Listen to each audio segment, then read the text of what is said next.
Hello friends, मैं हूं जितेंद्र बापना और आज का जो हमारा वीडियो है वो एक एजुकेशनल वीडियो है on derivatives, basically covering futures and option.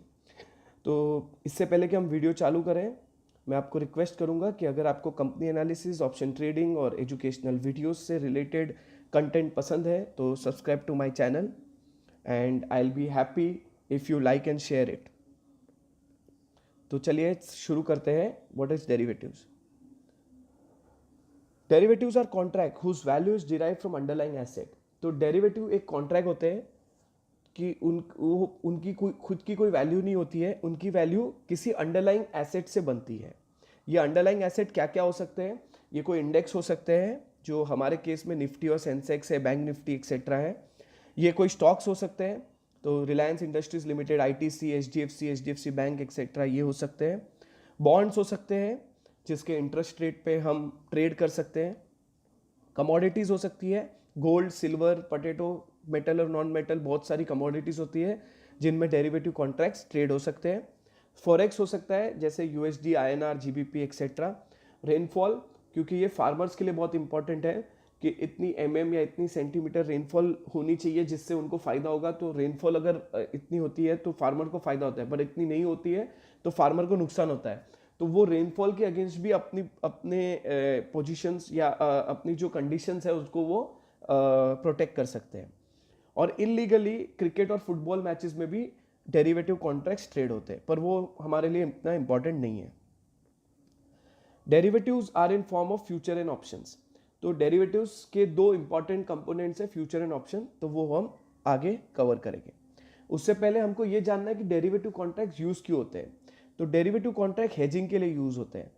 Hedging basically ये होती है कि आपकी जो पोजीशन होती है वो उस पोजीशन को प्रोटेक्ट करने के लिए आप हेजिंग इंस्ट्रूमेंट्स का यूज करते हैं, तो वो डेरिवेटिव कॉन्ट्रैक्ट्स होते हैं। तो अगर आपको लग रहा है कि कोई शेयर ऊपर जाने वाला है तो आप नॉर्मली शेयर बाय करेंगे, बट आपको डर है कि ये शेयर नीचे भी जा सकता है, उस पोजीशन में आप इसके फ्यूचर कॉन्ट्रैक्ट सेल कर सकते हैं। अभी हम आगे वीडियो में फ्यूचर समझेंगे तो तब आपको क्लियरली समझ में आएगा। तो एग्जाम्पल के लिए सपोज रिलायंस इंडस्ट्रीज लिमिटेड का स्टॉक चल रहा है 1600 रुपीज का और उसका उसी स्टॉक का फ्यूचर्स चल रहा है 1650 रुपीज का। तो फ्यूचर नॉर्मली एक एक्सपायरी डेट पे होता है, तो इस दिसंबर महीने की एक्सपायरी डेट होगी 26 दिसंबर 2019। तो 26 दिसंबर 2019 का जो फ्यूचर प्राइस चल रहा है वो 1650 का, और आप 50 रुपीज प्रॉफिट से कंफर्टेबल है। आपको लॉस तो नहीं चाहिए, बट आपको ज्यादा, अगर शेयर 1700 1800 हो गया तो आपको उस चीज का लालच नहीं है। आपको 50 रुपीज जो है वो प्रॉफिट ज्यादा कंफर्टेबल लग रहा है। उस केस में आप क्या कर सकते हैं, आप कैश मार्केट में रिलायंस इंडस्ट्रीज लिमिटेड के स्टॉक बाय कर सकते हैं और फ्यूचर मार्केट में सेल कर सकते हैं। इससे क्या होगा, इससे मार्केट ऊपर जाए या नीचे जाए आपका प्रॉफिट कंफर्म हो जाएगा। फॉर एग्जाम्पल, अगर मार्केट रिलायंस इंडस्ट्रीज लिमिटेड का स्टॉक 1550 हो गया तो आपको कैश मार्केट में 100 रुपीज का लॉस, 50 रुपीज का लॉस होगा, बट फ्यूचर मार्केट में 100 रुपीज का प्रॉफिट होगा। उसी केस में अगर ये स्टॉक 1700 हो जाए तो रिलायंस इंडस्ट्रीज के स्टॉक में आपको 1700 का प्रॉफिट होगा और रिलायंस इंडस्ट्रीज लिमिटेड के फ्यूचर में आपको 50 रुपीज का लॉस होगा, तो अगेन 50 रुपीज हो जाएगा। तो मार्केट ऊपर जाए या नीचे जाए आपको 50 रुपीज का प्रॉफिट होने ही वाला है। आर्बिट्रेज म्यूचुअल फंड, ये एक कैटेगरी है म्यूचुअल फंड की, एक टाइप है म्यूचुअल फंड के जो इस स्ट्रैटेजी का यूज करते हैं। तो ये बेसिकली आर्बिट्रेज करते हैं कि कैश मार्केट में स्टॉक्स खरीद लेते हैं और फ्यूचर में उसको सेल कर देते हैं। नाउ वन मोर एग्जांपल मैं देना चाहूंगा, आईटी कंपनीज इन इंडिया कैसे यूज करती है फ्यूचर मार्केट, फ्यूचर्स को अपनी पोजीशंस को हैज करने। तो अभी आईटी कंपनी का मेन बिजनेस होता है कि वो लोग सॉफ्टवेयर या आउटसोर्सिंग सर्विस देते हैं और उसके बदले में उनको पेमेंट मिलती है। बट क्योंकि ये एक इंटरनेशनल ट्रांजैक्शन होता है, नॉर्मली पेमेंट्स डॉलर्स में मिलती है। तो कॉन्ट्रैक्ट जो $1000 का है, तो सपोज एक आईटी कंपनी है जिनको एक कॉन्ट्रैक्ट मिला है $1000 का, इनको काम आज से ही चालू कर देना है, बट पेमेंट 3 महीने बाद मिलने वाली है। अब उस केस में कुछ सिनेरियोस है। तो सपोज आज के जो डॉलर प्राइस है वो है $1 is equal to 70 Indian rupees. तो इस केस में जो कंपनी ने कैलकुलेशंस किए हैं, इनको 70,000 रिसीव होने वाले हैं। पर अगर 3 महीने बाद बिकॉज ऑफ रूपी एप्रिसिएशन अगर $1 60 पे चला जाता है, 70 से 60 पे आ जाता है, उस केस में 60,000 ही रिसीव हो गए इंडियन कंपनी को। तो ये तो 10,000 रुपये का इंडियन कंपनी को लॉस हो जाएगा। तो इस लॉस से बचने के लिए जो आईटी कंपनीज है इंडिया में, और जो भी कंपनीज इंपोर्ट या एक्सपोर्ट करती है, फिलहाल हम एक्सपोर्ट का एग्जांपल देख रहे हैं, तो आईटी कंपनी अपनी सर्विसेज एक्सपोर्ट कर रही है और उनको पेमेंट रिसीव होने वाली है। वो क्या कर सकते हैं कि सपोज जनवरी 1 को उनको कॉन्ट्रैक्ट मिला और पेमेंट मिलने वाली है 1 अप्रैल को, तो वो 1 अप्रैल का एक $1,000 का एक कॉन्ट्रैक्ट सेल कर दें। तो अगर वो सेल करते हैं और उसके बाद अगर प्राइस गिर जाती है, जैसे 70 से 60 हो गई, तो इनको 60,000 रुपीज रिसीव हो गए फ्रॉम द डॉलर एक्सचेंज। और क्योंकि फ्यूचर में इन्होंने 10,000 रुपीज का प्रॉफिट किया, तो वो 10,000 आ जाएंगे, तो एंड में इनके पास 70 रुपीज ही रहेंगे। तो इससे ये इनकी पोजीशन हेज कर सकते हैं। तो जो हेजिंग होती है, तो दूसरी साइड जो डेरिवेटिव्स का है वो है स्पेक्यूलेशन।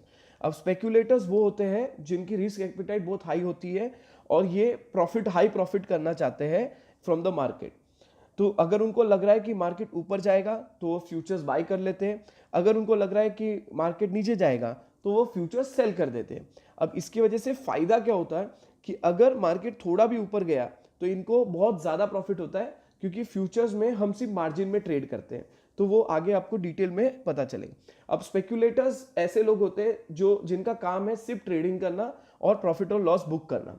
तो इनके लिए ये बहुत इंपॉर्टेंट है कि ये मार्केट उसी डायरेक्शन में जाए जिस डायरेक्शन में ये प्रेडिक्ट कर रहे हैं, क्योंकि अगर ये मार्केट ने कोई भी रिवर्सल दिखाया या ऑपोजिट डायरेक्शन में मार्केट चला गया तो उस केस में इनको लॉस हो सकता है।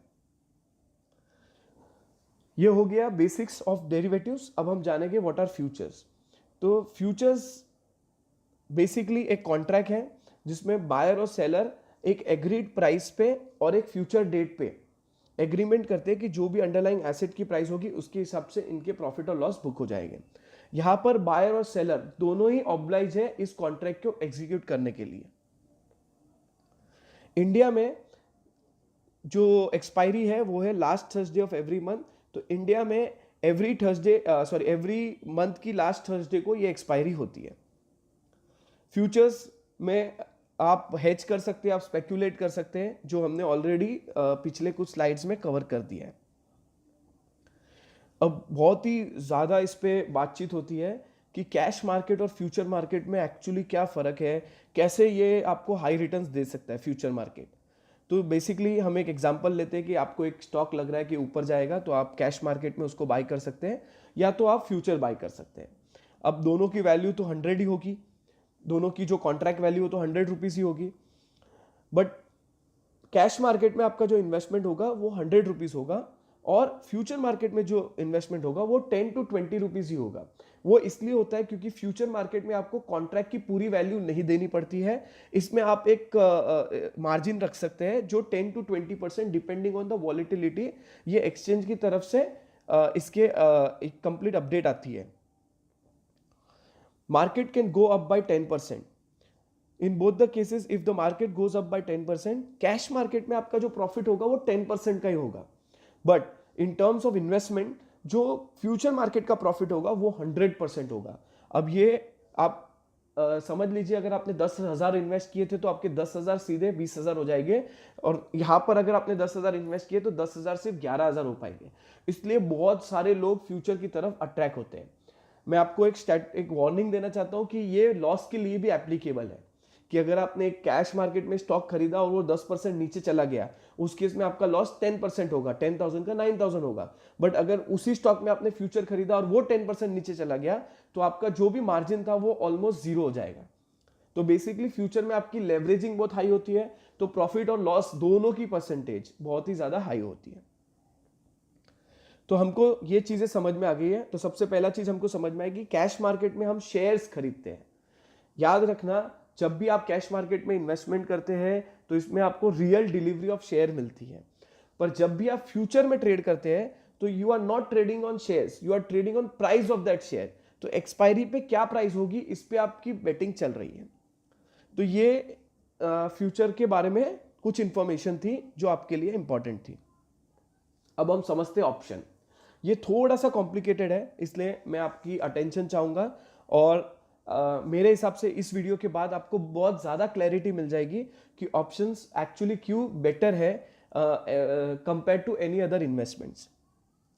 तो सबसे पहले ऑप्शंस क्या है? Again they are a derivative contract, जहां पर बायर को एक राइट मिलता है बट नॉट ऑब्लिगेशन।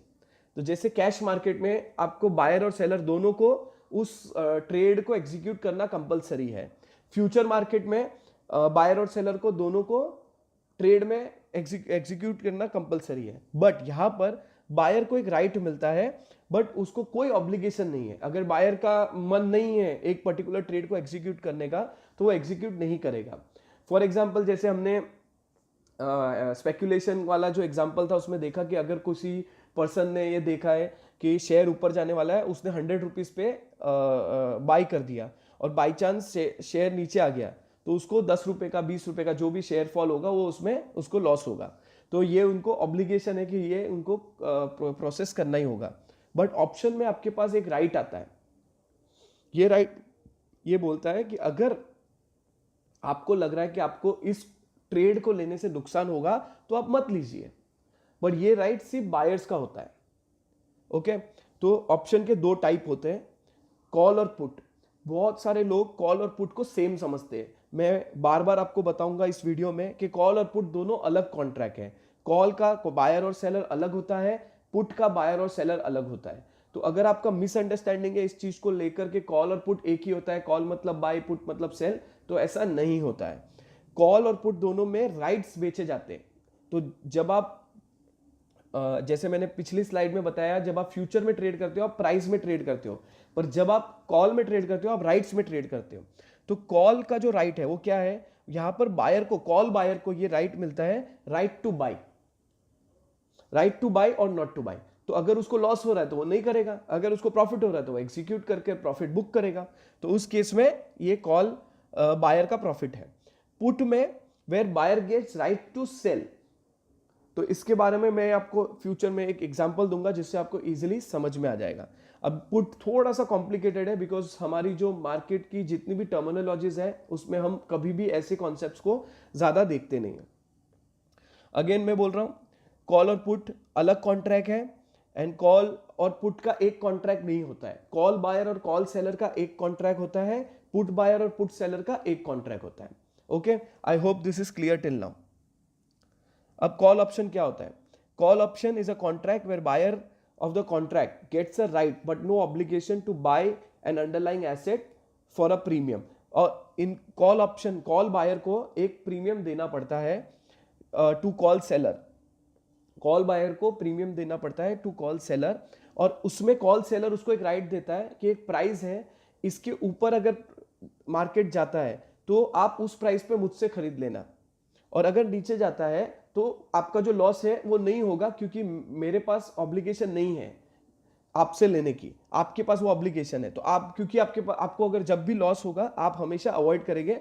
तो बेसिकली कॉल बायर के पास ये फायदा है कि एक छोटा सा प्रीमियम देके उनको एक लेवरेज मिलती है कि अगर प्रॉफिट हुआ तो वो कॉल बायर का होगा, बट अगर लॉस हुआ तो उसमें कॉल बायर का लॉस नहीं होगा, उसका लॉस सिर्फ प्रीमियम होगा। कॉल बायर, जैसे मैंने आपको पहले ही बोला कि कॉल बायर एक प्रीमियम देता है टू गेट द राइट, तो कॉल बायर को राइट मिलता है, और call seller receives premium to give the right. Call seller एक इंश्योरेंस कंपनी के जैसे बिहेव करता है।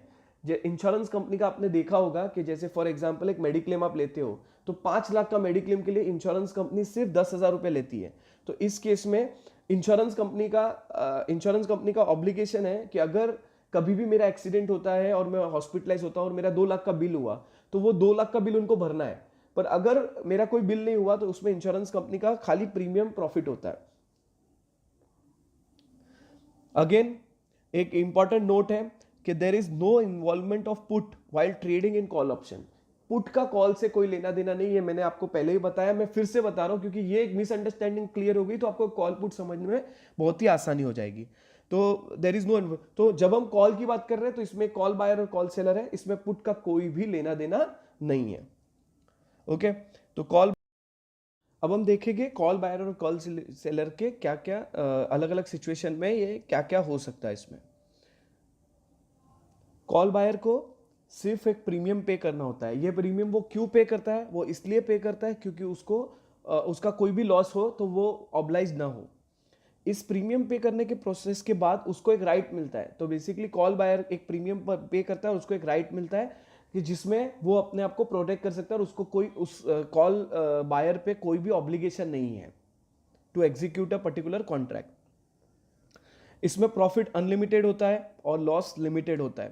तो प्रॉफिट अनलिमिटेड क्यों होता है? क्योंकि जब भी प्रॉफिट ज़्यादा होगा तो वो कॉन्ट्रैक्ट को एग्जीक्यूट करेगा और जब भी लॉस होगा वो कॉन्ट्रैक्ट को एग्जीक्यूट नहीं करेगा। तो इसका लिमिटेड लॉस है। जितना कॉल बायर ने प्रीमियम पे किया है उतना ही उसका लॉस हो सकता है। Investment is only the premium, ये सबसे इंपॉर्टेंट पॉइंट है। अब जैसे कैश मार्केट में आपको पूरा 100% देना पड़ता है और फ्यूचर्स में आपको 10 to 20% ऑफ कॉन्ट्रैक्ट वैल्यू देना पड़ता है।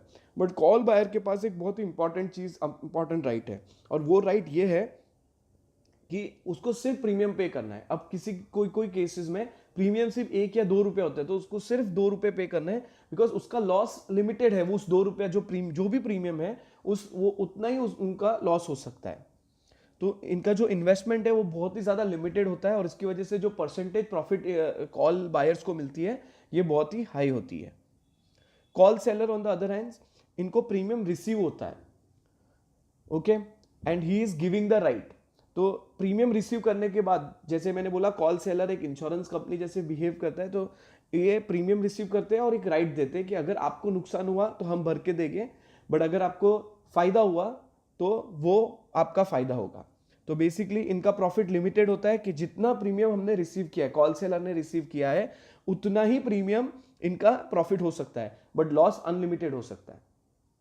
क्योंकि अगर कॉल बायर को लग रहा है कि एक 2,000 रुपए का स्टॉक 3,000 होने वाला है और उसने 100 रुपया देकर ये एक पर्टिकुलर राइट खरीद लिया और सही में स्टॉक 3,000 का हो गया, तो कॉल सेलर को वो 1,000 रुपया जो लॉस है उस ट्रेड में उसको भरना पड़ेगा। बट वही स्टॉक अगर 1,000 रुपीज पे आ गया तो कॉल बायर के पास क्योंकि कोई ऑब्लिगेशन नहीं है तो वो बोल सकता है कि आपने मुझसे 100 रुपीज लिए हैं और उसके बदले मैंने अपने जो ये पोजीशन है और ये कॉन्ट्रैक्ट जो अभी हुआ है वो मैं एग्जीक्यूट नहीं करना चाहता हूँ। तो ये कॉल सेलर्स के लिए बहुत इंपॉर्टेंट है कि कॉल सेलर जो भी ट्रेड लेते हैं इनको हाई प्रोबेबिलिटी होनी चाहिए कि वो ट्रेड इनके फायदे की हो।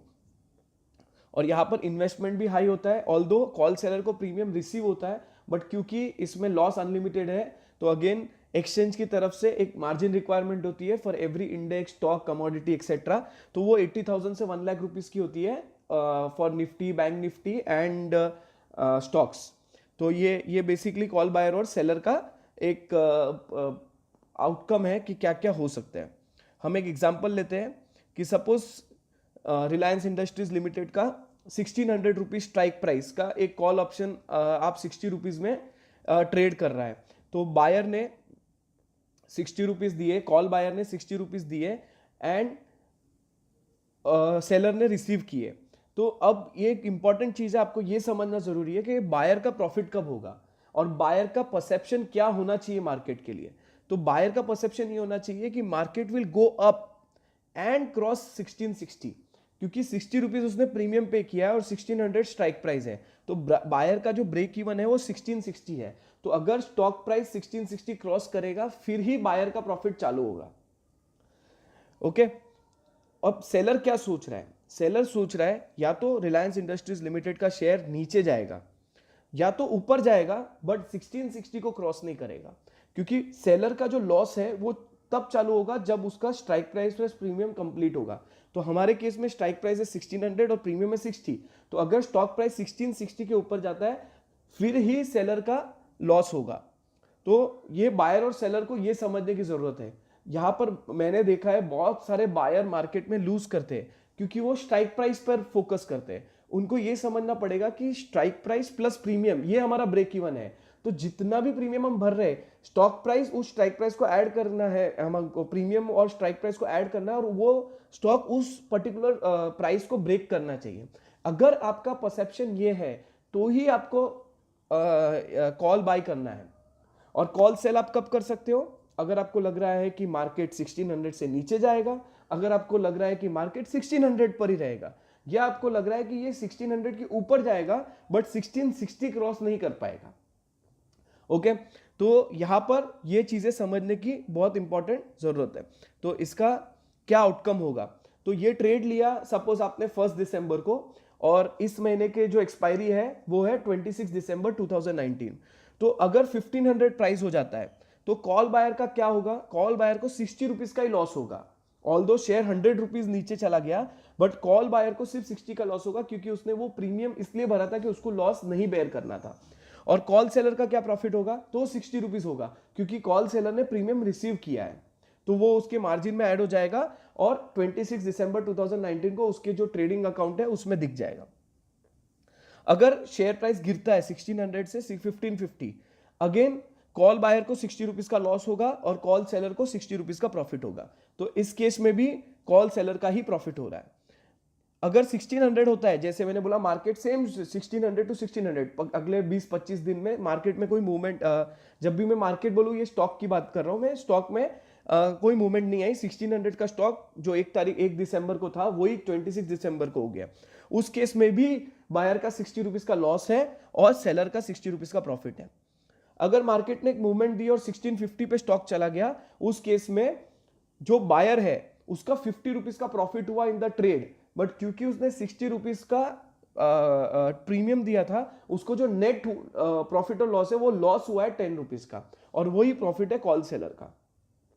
पर अगर मार्केट 1660 पे पहुंच गया, उस केस में प्रॉफिट और प्रीमियम सेम हो गए बायर के पॉइंट ऑफ व्यू से, तो इसमें इसको नो लॉस नो प्रॉफिट हो गया, और सेलर के पॉइंट ऑफ व्यू से भी नो लॉस नो प्रॉफिट हो गया। 1700 अगर प्राइस हो जाती है, उस केस में कॉल बायर को 40 रुपीज का प्रॉफिट होगा और वही लॉस कॉल सेलर का होगा। तो स्टॉक में हमने 100 रुपीज का प्रॉफिट किया बट हमने 60 रुपीज प्रीमियम भरी, तो इसलिए हमारा 40 रुपीज का प्रॉफिट होगा। अगर स्टॉक 1750 चला जाता है तो उस केस में कॉल बायर को 90 रुपीज का प्रॉफिट होगा, क्योंकि उसने 150 रुपए का प्रॉफिट किया है, 150 रुपीज का प्रॉफिट किया है वो स्टॉक कॉन्ट्रैक्ट में, और 60 रुपीज उसने प्रीमियम भरा, जो नेट प्रॉफिट है वो 90 रुपीज का है। और कॉल सेलर का अगेन 150 का लॉस हुआ है, बट क्योंकि उसने 60 रुपीज प्रीमियम रिसीव किया, उनका जो लॉस है वो 90 रुपीज का होगा। ओके, तो इस तरीके से ये ट्रेडिंग होगी। अब हम समझेंगे पुट ऑप्शन में क्या होता है। तो put option is a contract where buyer of the contract, put option का जो बायर होगा उसको एक राइट मिलता है to sell, but no obligation to sell an underlying asset. तो पहले हम अंडरलाइंग एसेट समझ ले ना। जब भी आप पुट ऑप्शन के बारे में सोचते हैं तब आप एक एग्जांपल अपने दिमाग में डाल दीजिए फार्मर का। एक फार्मर है, 1 मई 2020, सपोज 1 मई 2020 में वो सोच रहा है कि जो मेरा जो भी प्रोड्यूस बनेगा उसका क्या प्राइस होना चाहिए। फॉर एग्जांपल उसके हिसाब से प्राइस होना चाहिए 100 रुपीज पर केजी, जो भी वो प्रोडक्ट बना रहा है। हम एग्जांपल के लिए अभी ऑनियन ले लेते थे, क्योंकि ऑनियन का जो अभी मार्केट प्राइस चल रहा है वो 100 रुपीज चल रहा है, तो उसको लग रहा है मुझे भी 100 रुपीज मिलना चाहिए।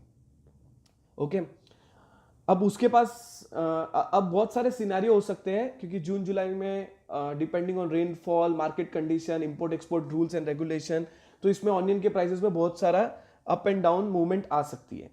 अब जो पुट ऑप्शन फार्मर है, अब जो फार्मर है सॉरी, वो क्या सोच रहा है कि अगर मार्केट या जो प्राइस है वो अगर नीचे चले जाता है तो इसका तो लॉस हो जाएगा, तो उसको वो लॉस नहीं चाहिए, उसको चाहिए कि उसको अपने प्रोड्यूस का सबसे ज्यादा पैसा मिले, जो अभी 100 रुपीज पर केजी चल रहा है।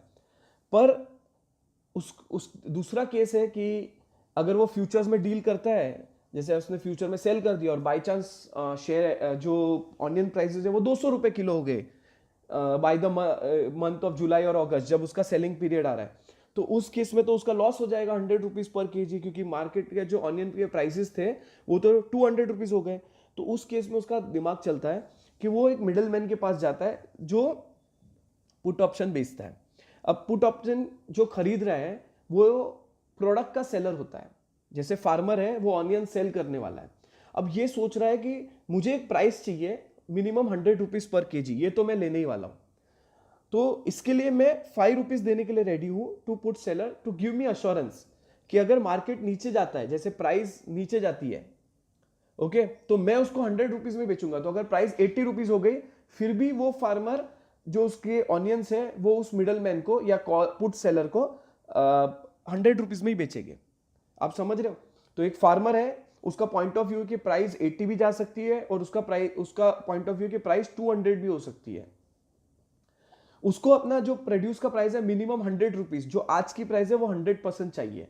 ओके, तो इंस्टेड ऑफ सेलिंग फ्यूचर्स, वो क्या करता है, पुट ऑप्शन बाय कर लेता है। अब पुट ऑप्शन बाय करते ही फार्मर के पास क्या राइट आता है कि अगर प्राइस गिरेगा तो वो मिडलमैन को 100 रुपीज में ही बेचेगा। अगर प्राइस गिरेगा तो वो मिडलमैन को 100 रुपीज में ही बेचेगा। पर अगर प्राइस बढ़ गया तो उसके पास कोई ऑब्लिगेशन नहीं है, क्योंकि उसने तो प्रीमियम भरा है टू गेट दिस राइट कि मेरी मर्जी मैं आपको बेचूं या मार्केट में बेचूं, जहां पर अभी प्राइस 200 रुपए हो गए। तो अगर प्राइस 200 रुपए हो जाती है तो फार्मर क्या करेगा, 200 रुपए में मार्केट में जाके बेच देगा। और अगर प्राइस 80 या 50 रुपीज हो जाती है तो उस केस में मिडलमैन को 100 रुपीज में बेचेगा, क्योंकि उसका राइट है टू सेल। आई होप आपको समझ में आ रहा है। तो अगेन इस पार्ट में भी दो पार्टी इन्वॉल्व है। तो यहां पर पुट बायर है जो एक्चुअली एक प्रोडक्ट सेलर है या शेयर सेलर है या कमोडिटी सेलर है। तो यहां पर हमारा एग्जांपल में फार्मर है, और एक पुट सेलर है जो इन रियल वर्ल्ड शायद बायर होगा, जैसे मिडलमैन हो गया। ओके, तो जो पुट सेलर है उसको लग रहा है कि प्राइस बढ़ने वाली है, और जो जो पुट बायर है उसको लग रहा है कि अगर प्राइस नीचे जाए तो I don't want to take any risk. तो पुट बायर प्रीमियम पे करता है to get the right to sell but no obligation, और पुट सेलर जो है ये प्रीमियम रिसीव करता है कि मैं आपको एक राइट दे रहा हूं कि अगर मार्केट नीचे गया तो आप मुझे 100 रुपए में ही ऑनियन बेचना, बट अगर मार्केट ऊपर जाता है तो आप मार्केट में बेच देना, पर उसके लिए मैं एक प्रीमियम ले रहा हूं, सपोज 10 रुपीज पर केजी।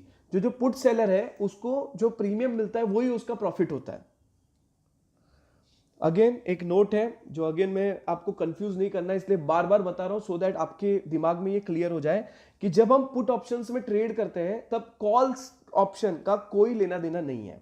यहां पर again I am saying put buyer और पुट सेलर होते हैं जो एक राइट सेल कर रहे हैं और राइट बाय कर रहे हैं। तो पुट बायर के पास राइट है। राइट क्या है कि अगर मार्केट के रेट्स गिर जाते हैं, शेयर प्राइस गिर जाती है, ऑनियन के प्राइस गिर जाते हैं, कमोडिटी के प्राइस गिर जाते हैं, उस केस में वो पुट सेलर को ही अपना कॉन्ट्रैक्ट बेचेगा क्योंकि वो हाई प्राइस पे है।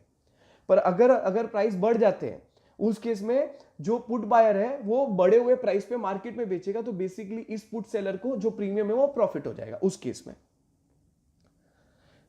तो पुट बायर और पुट सेलर के साथ क्या क्या होता है वो हम देख लेते हैं। तो पुट बायर एक प्रीमियम पे करता है टू गेट द राइट, ठीक है। तो इसमें ये राइट मिलने के बाद इसके पास जो राइट आता है, इससे क्या होता है कि जो प्रॉफिट है वो अनलिमिटेड हो जाता है पुट बायर का, और जो लॉस है वो लिमिटेड है। In our example 10 rupees per KG of onion. तो अगर उसने 10 रुपीज दे दिए, उसके बाद अगर प्राइस बढ़ती है तो वो मार्केट में बेच सकता है क्योंकि उसके पास कोई ऑब्लिगेशन नहीं है, पुट बायर की कोई ऑब्लिगेशन नहीं होती है। और अगर मार्केट 50 रुपीज पे आ जाता है तो ये तो 50 रुपीज का लॉस होता फॉर द फार्मर, बट उसको ये लॉस नहीं होगा, उसको सिर्फ 10 रुपीज का लॉस होगा और उसको 90 रुपीज मिलेंगे क्योंकि उसने 10 रुपीज प्रीमियम भरा हुआ है, तो उसका लॉस लिमिटेड है। Again from investors point of view, अगर आप स्टॉक मार्केट, कमोडिटी मार्केट में इन्वेस्टमेंट्स करते हैं तो इसमें जो इन्वेस्टमेंट होता है वो सिर्फ प्रीमियम होता है, जो बहुत ही कम होता है इन मेनी केसेस। दूसरा पुट सेलर का पॉइंट ऑफ व्यू, तो इसमें पुट सेलर प्रीमियम रिसीव करता है एंड राइट बेचता है, it he is giving the right. तो इसका जो प्रॉफिट है वो उतना ही है जितना वो प्रीमियम रिसीव करता है, और लॉस है वो अनलिमिटेड है।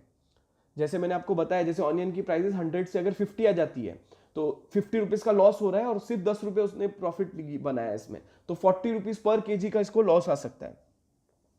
इन रियल मार्केट जब आप निफ्टी, बैंक निफ्टी और स्टॉक्स में ट्रेड करते हैं तो पुट सेलर का जो इन्वेस्टमेंट होता है वो 80,000 टू 1 लाख रुपीज का होता है। ओके, तो पुट ट्रेडिंग का भी हम एग्जांपल देख लेते हैं। तो put options gives, put option का जो स्ट्राइक प्राइस है सपोज 1600, तो हम सेम एग्जांपल देख रहे हैं, रिलायंस इंडस्ट्रीज लिमिटेड का जो स्ट्राइक प्राइस है वो है 1600 का और उसका जो प्रीमियम है वो है 60 रुपीज का।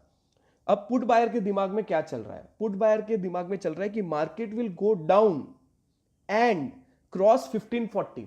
तो अगर पुट बायर के दिमाग में चल रहा है कि 1540 क्रॉस होगा तो ही वो पुट बाय करेगा, जिससे उसको फायदा होगा, जिससे उसका जो उसकी पोजीशन है वो हेज हो जाएगी।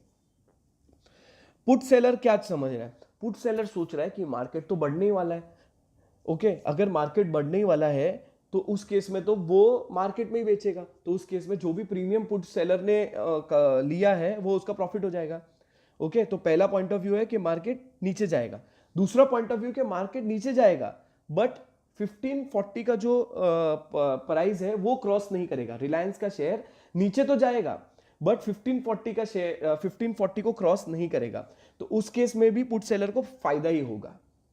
तो 1540 ये एक प्राइस है जिसके नीचे अगर जाता है तो पुट बायर का प्रॉफिट होगा और पुट सेलर का लॉस होगा। तो आपको पॉइंट ऑफ व्यू समझना है। अगेन आई एम सेइंग कि बहुत सारे लोग ऑप्शन बाइंग करते हैं और उसमें लॉस करते हैं, क्योंकि वो लोग सोच रहे हैं कि हमको 1600 का ध्यान रखना है। आपको एज अ पुट बायर आपको इस चीज का ध्यान रखना है कि वो 1600 के नीचे जो भी आपका प्रीमियम है वो आपका ब्रेक इवन है। तो जब आप 1600 का स्ट्राइक प्राइस वाला पुट खरीद रहे हैं और उस 60 रुपीज प्रीमियम दे रहे हैं, तो आपका पॉइंट ऑफ व्यू ये होना चाहिए कि ये 1540 क्रॉस करेगा तो ही आपका प्रॉफिट होगा।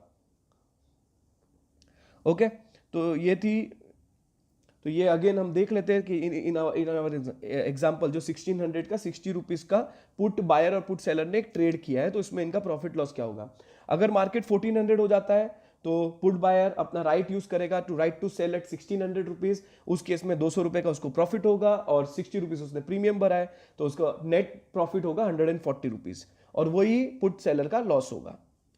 1500 रुपीज में उसका प्रॉफिट होगा 100 रुपीज का, बट उन्होंने 60 रुपीज प्रीमियम भरी है पुट बायर ने, तो उस केस में जो नेट प्रॉफिट होगा 40 रुपीज का।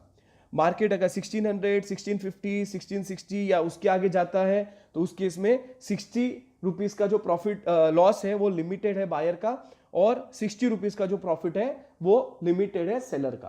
तो आप समझ सकते हो कि अगर कभी भी मार्केट में शेयर नीचे गिरता है उस केस में पुट बायर को फायदा होगा और पुट सेलर को नुकसान होगा। बट अगर मार्केट सेम लेवल पे रहता है या ऊपर जाता है उस केस में पुट बायर का लॉस होगा limited to the extent of premium paid और पुट सेलर का प्रॉफिट होगा limited to the extent of premium received.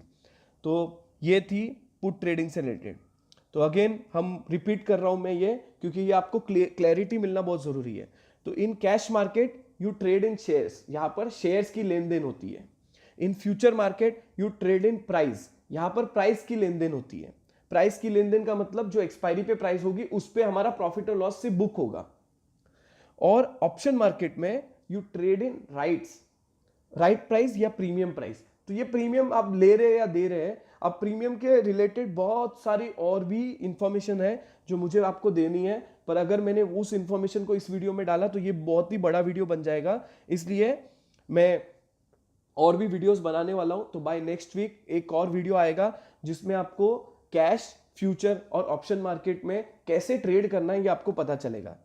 Okay, तो ऑप्शन मार्केट में आप जो स्ट्राइक प्राइस है उस पे जो जो प्रीमियम सेल करते हैं, प्रीमियम प्राइस पे या रिसीव करते हैं, उस प्राइस पे हम लोग सिर्फ ट्रेड कर रहे हैं। तो ऑप्शन में बहुत सारी चीजें हैं, ये तो सिर्फ बेसिक्स था, इस वीडियो में मैंने सिर्फ बेसिक कवर किया है। I hope you understood about what are future market, what is cash market, what is option, call option and put option। तो जो मेरा एजेंडा था इस वीडियो बनाने का, आई होप मैं आपको कन्वे कर पाया हूं कि पुट में क्या होता है और कॉल में क्या होता है, फ्यूचर में क्या होता है। ओके, सो यहां पर मैं अपना वीडियो एंड करता हूं। Like and share if you feel that my work is good enough and comment below. आपके अच्छे या बुरे कमेंट्स मुझे बहुत हेल्प करेंगे और मोटिवेट करेंगे। And subscribe to my channel again. I am saying this is Jitendra Bapna signing off. Bye bye.